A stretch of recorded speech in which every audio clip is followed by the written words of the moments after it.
Hi, I'm Cash, and welcome back to Cash Talks Football, where I break down all the goals scored in the Premier League, using my vast experience of over 20 years coaching, been a sports agent, doing loads of things, administrative work, nonsense, loads of stuff in football. I break down all the goals in the Premier League and give you a different insight into what other people might not give you.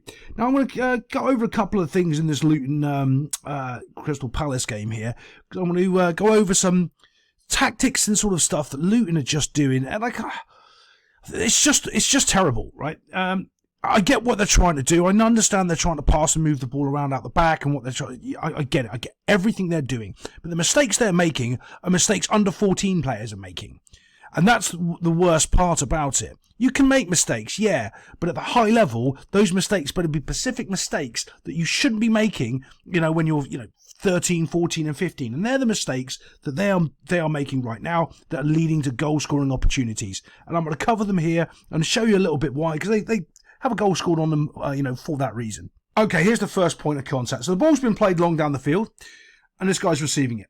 Okay, great. What's the problem? Well, there's so many problems. First of all, you shouldn't be out over there if these two people are past the halfway line. Can you see that?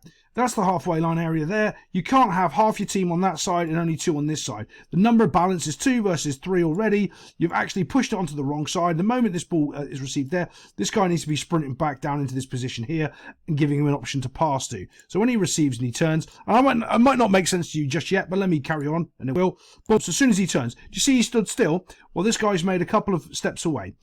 The reason why he can't really pass for anybody other than the keeper is because he hasn't dropped, made himself available, and this pass inside here is a little bit too dangerous. Well, it's not really, he's just bad at football, and he hasn't seen it yet. This guy here is offering him a simple, easy pass to go to there and then go around. So this is what we'd call an under 14s level or below missing out a player. What he's trying to do, instead of passing it to him and then him passing it to the keeper, he's missed out a player and he's gone around the side.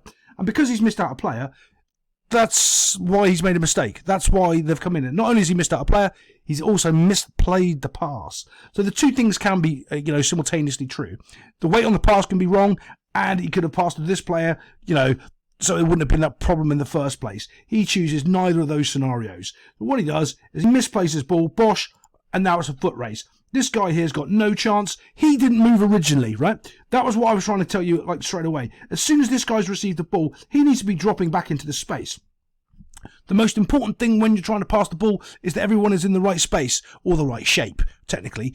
We used to play a game, whoever's in the most space has the ball. So every time the ball goes out, whoever's in the most space, we throw them the ball. This guy's too busy marking here, but his team's got the football. He didn't need to do that. If he dropped off down here already, he would already been ready for this mistake here to be happening. And that's one of those things I'm trying to, to say, is that's what high-level football players are already doing. They're already on the move.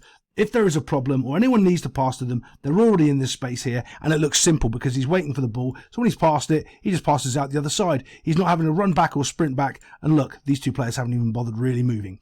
And that's the difference of good players and just awful players. And I can't believe these are players in the Premier League at this standard still doing things like this. It's just... Now, here's the other part about this whole situation. Everyone's going to blame the keeper for not coming to get the ball. Look, he's raising his arms. This guy just outpaces both of them because he was already on the run. This guy's nowhere to be seen. He's still in the same sort of, part as him. But there's so many mistakes and problems what they've done here with him receiving the ball, turning and trying to play it back. This guy being right behind him, not dropping, him not playing it over here. Like this, hundreds of little tiny mistakes that could have stopped this problem. And of course, they ended up running. The keeper does a great job, by the way. I really can't show too much because Cash got hit by another copyright strike. Yay! I'm finding the more truth I say about actual high-end football, I think they're the videos I'm getting hit on. So I've got to be a little bit more careful, but I don't really care. I'm just saying it as is. The keeper does a really good job, honestly, of pushing this guy wide, and they do a great job of trying to recover for the mistake. Probably because they've done it more times, than once per game. And then when this cross comes across, Josh, this guy that's been tracking, I don't know who these two players are here, to be fair, have been tracking each other since the halfway line. The Luton defender still doesn't manage to defend him. Still lets him win the ball first, and still lets him backheel it into the corner. It's just terrible. Like, mate, if you're going to stand with him on the halfway line, cuddle him, not drop off so your mates have got a pass, and mark him the whole time, at least mark him, and he doesn't do that. And not only, this is, why I'm bringing all that up about the bad playing out of the back and the lack of complete and utter understanding of what they're doing, they go and do it again. within goodness knows, I don't know what the time frame is in this in the game, but Palace trying to put a nice little through ball through, quality little cutout. Ball comes to this little wee man here, and he takes the touch, and then he just plays an outside of the foot pass and just messes the whole thing up. What should he be doing right now? Well, to be honest, this guy should be calling for the ball, and he should be trying to get it out here wide. He shouldn't be trying to play it back to the keeper here. Why? Because look at his body shape, right? And this is the point of understanding again, of knowing what you're doing on the field, which you should be understanding this in the early ages, anything beyond under 16s. So what I mean by that is his shoulders are here and he's facing this way and he can only see this one player. He has no idea what's behind him, so he doesn't know where these three players are, all these three players are, so he shouldn't be trying to play a ball straight down here because it's past his shoulders, past his line of viewing, if you can understand that. He wants to play it this way because it's safe and then turn his body so he can now receive the ball back and then play it down the field himself if he needs to, or support this player here.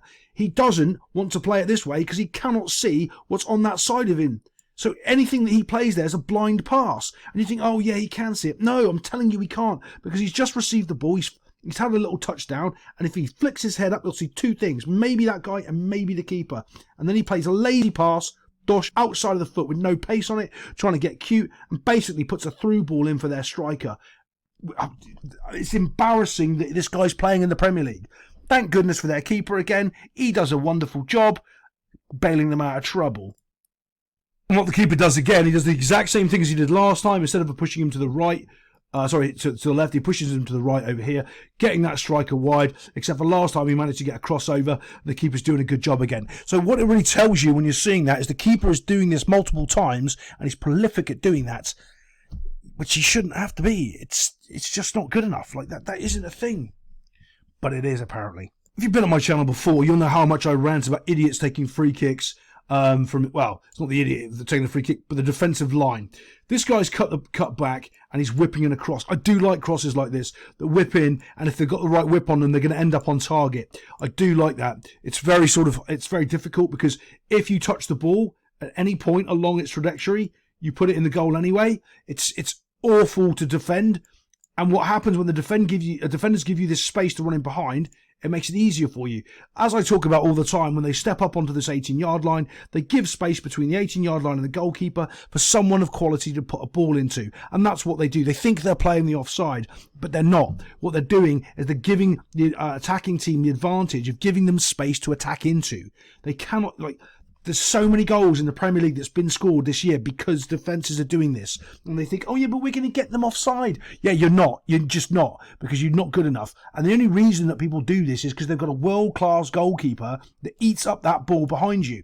So if you go through the coaches that were doing this and the reasons they were doing this, it's because their goalkeeper was one of the top goalkeepers in the world. And any time you put a ball there, he'd just come and clear it. But they don't have that, and they don't understand it. They don't understand why they were doing it. They don't understand why the other coaches were doing it. But they go, oh, that's a good idea. We'll follow that. No, you idiots. All you're doing is making it easy for people to score on you. So when this ball comes in, bosh, into the space, and all they've got to do is touch it or just leave it, and it rolls into the goal. There we go. We get themselves a goal. Good job, Luton. Well-deserved point. They're going to need it. I'll see you next time on Cash Yells at Footballers.